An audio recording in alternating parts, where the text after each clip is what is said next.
So today we are going to discuss this design pattern called Saga. It is a design pattern basically used for integration purposes in microservice architecture.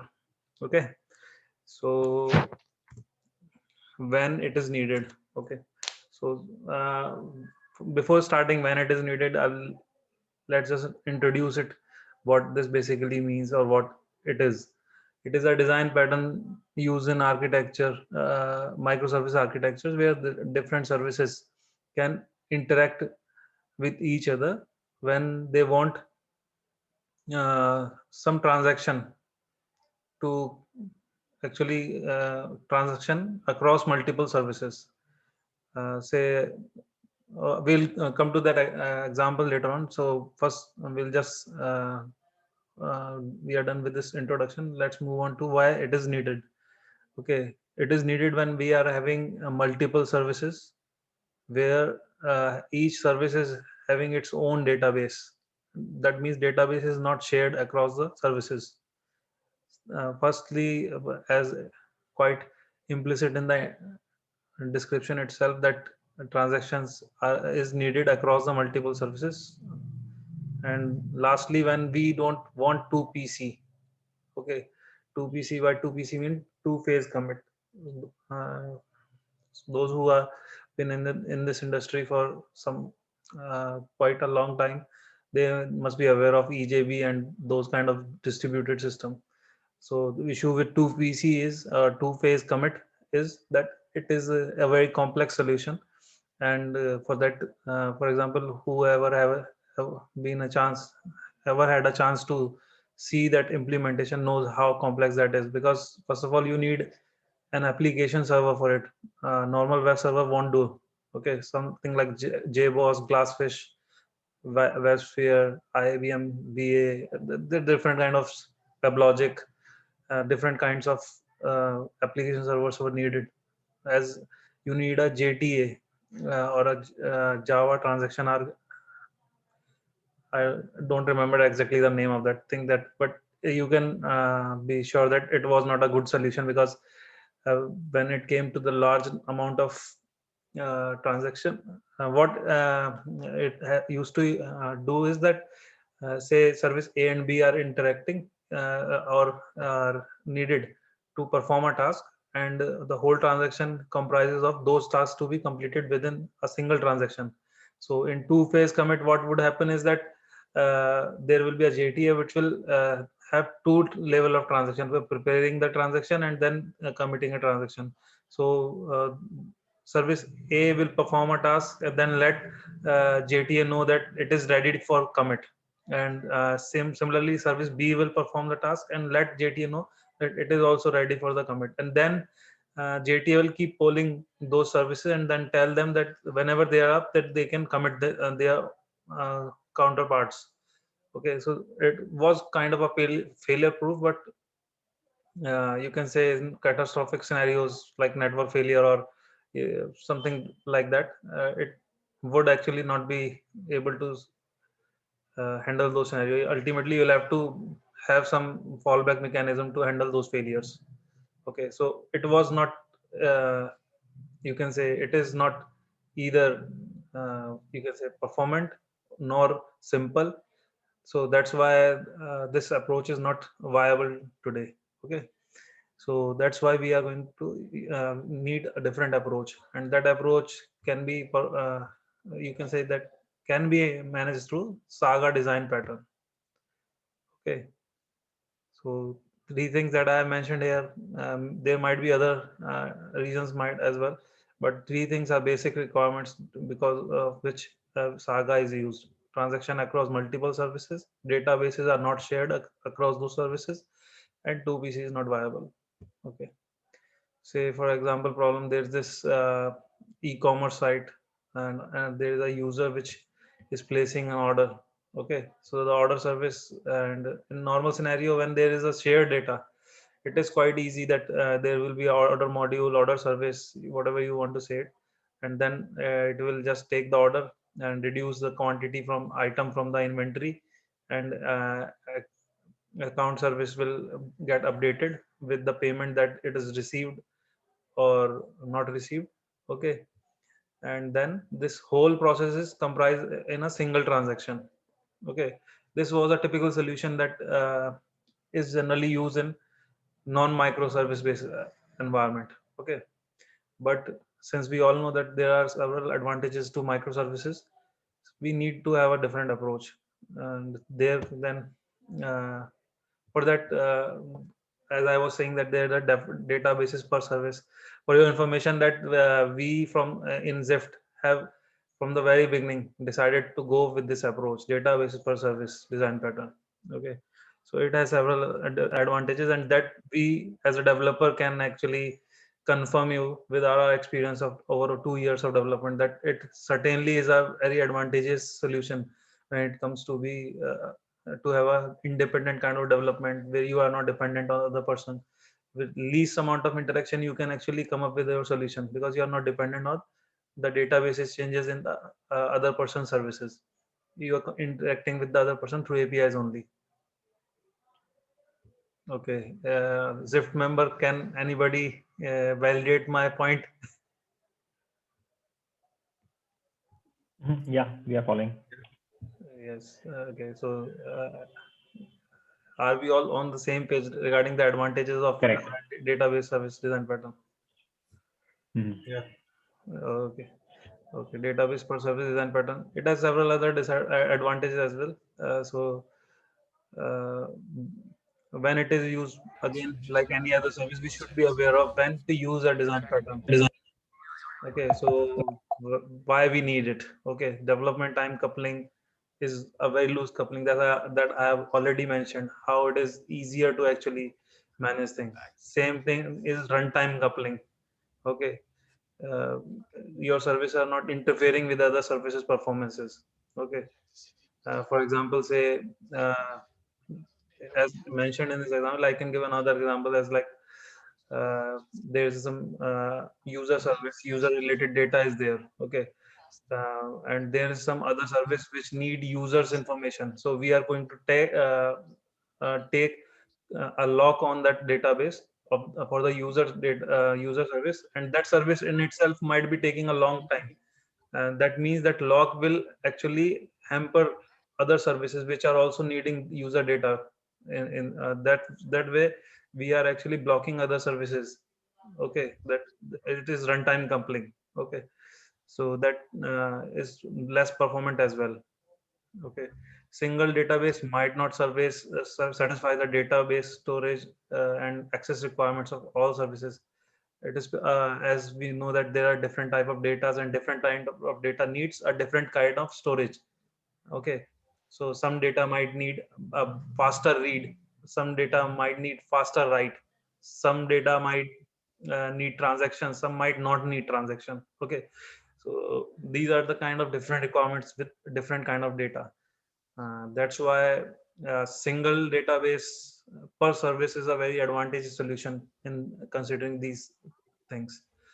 But since I already told you, this architecture entails that there will be scenarios where we need across service transaction. In that scenario, we need Saga. So I think I have laid the groundwork for why we need Saga design pattern. Okay. Okay. So what is the philosophy behind Saga design pattern? Okay. Transactions division. Okay. There is a single transaction. Like as we can go into the previous slide, as we see that there is a single transaction while placing an order and doing the payment for that we generally do on our e-commerce site whenever we go to say Amazon or Flipkart. There we place an order, then we simply do the payment, do several other stuff, and then once we are done with it, in the background these all things are done separately. But in a monolith architecture, this would have been done in a single transaction. Okay, so going back to uh, rollback if need possible. So it is a chance that a transaction would fail. If a transaction would fail, a single transaction, it is easier to manage. Say if a service, all the services were together and I'm using single database, that it was quite easy to actually manage those things through our transactions, or you can say a delivery transaction approach. Excuse me, somebody has a have their microphone unmuted. Can you please mute yours so that there's some background noise coming? Rishabh है Rishabh Yeah, there is some YouTube or some kind of stuff going on there. Can you please just mute yourself?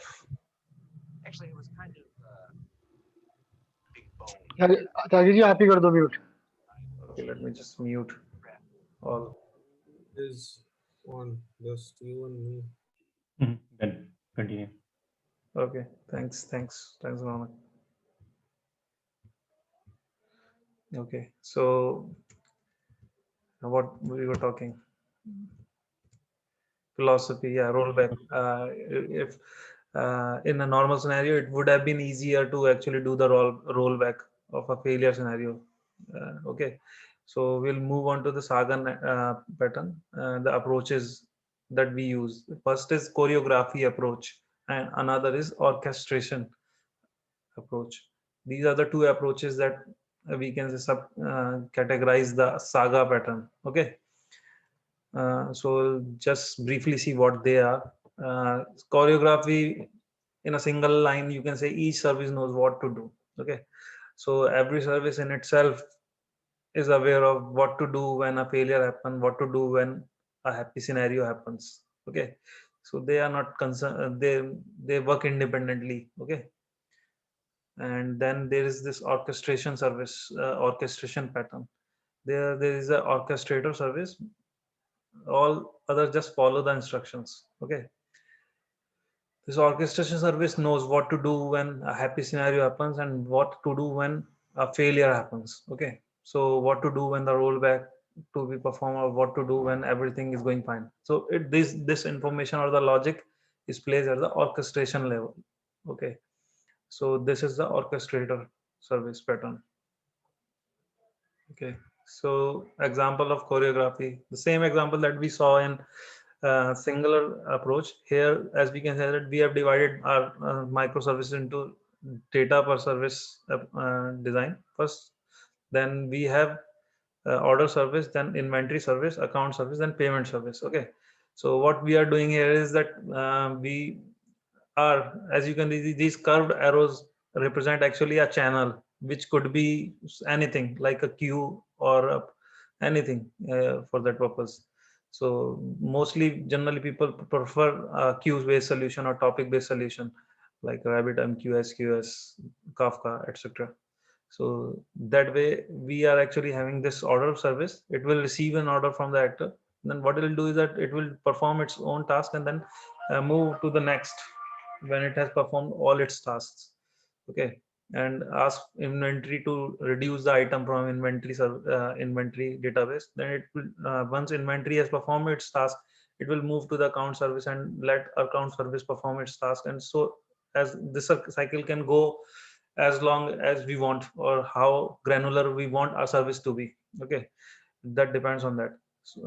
For example, we could have actually made payment service and account service only a one service, but to make it a better solution, we have bifurcated them into two services, account service and payment service. Okay, so over the arrows that are going above are showing the flow from the service that is calling to the next service in a happy scenario. Okay, and this flow that is going back is showing this the response from that service. It could be a failure or it could be a success. So say payment happened successfully, so it is account service which will receive a success. Then it will simply you can say pass this message to inventory, and then inventory to order, and then order will simply show to the actor or the user that your order has been placed successfully. But say if payment service failed, in that scenario, account service has already done that deduction or increment kind of stuff on both the accounts of the company and the you can say the customer's account, that needs to be rolled back. Okay, so it is the responsibility of this account service to manage this failure. Okay, next, the inventory service, say account service also failed, or you can say the payment service failed. In that scenario, inventory service will also have to do the same, and same is with order service. Okay. So any question till now? Okay, so we can move ahead now. Okay, so this is the orchestration approach of the microservice architecture using Saga. Okay, so here, as we can see over here, you can see order service is behaving like an orchestrator service. It is the order service which is actually sending the first call to inventory service and letting the inventory service deduct the item from its database. Once that, hello, sorry, okay. Yes, sir. We are able to follow you. Yeah. Okay. So, what is happening here is that order service knows which service to call, and it is whole soul in term of the calls to be made to the next service. As you can see, it is pretty much clear from the diagram. I think that it is calling the inventory service. Inventory service is letting the order service know that it has been deducted successfully or not, and it will similarly go to the next service depending on the inventory services solution or response, and same goes on here. Okay, so each service has its own advantage, approach has its own advantage and disadvantages. Okay, so we can discuss them like for, as you can see that this choreography approach has this rollback mechanism which can get actually be you can say if a single service fails, there will be a huge amount of rollbacks here. But same is with the orchestra service also. But thing is that the logic to maintain or the logic about managing those failure and this kind of stuff is at single place. Okay, so it is easy to manage here. But then this choreography approach is easier to extend, or you can say they are independent of each other. So uh, they are pretty much they can grow in any direction. They are agnostic to each other totally. Okay, so each has its own advantages. So but in reality it is not like that. We use uh, them in actually isolation, these patterns in isolation. Okay, as we can see in a realistic scenario, it would be pretty much like inventory solution is inventory and account are interacting in an orchestration approach, while payment, which is closely integrated to account service, okay, is interacting in a choreography approach. Okay, as you can see, the order is calling account, account is calling payment, payment is going back there. Okay, so in reality there will be a mix of these scenarios. Okay.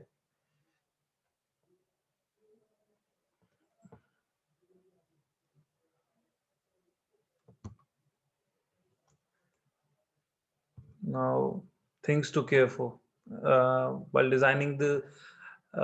These are the things that actually came to my mind while working with them. That you should be aware of the ordering of those calls, because I think that the services which are which you believe can be uh, independent of the other services and are more uh, you can say failure prone should be ordered up in the sequence, so that there will be a less number of rollbacks there.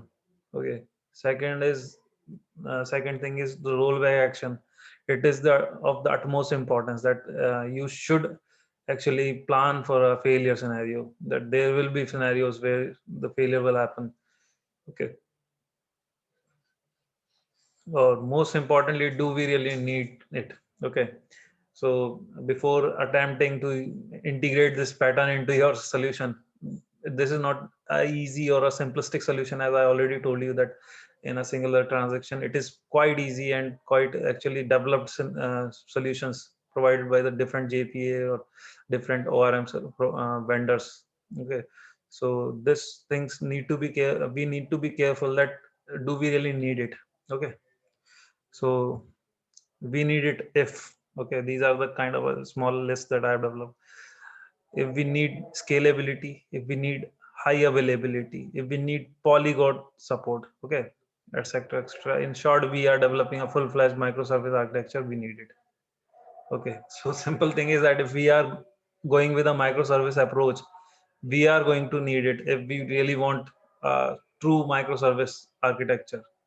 Okay, so some people actually design microservice with shared data. So I have shown that what are the problems that one can face or cannot actually take advantages of the microservice architecture with a shared data approach. Okay, so thank you. This was a short. Uh, let me just do one thing.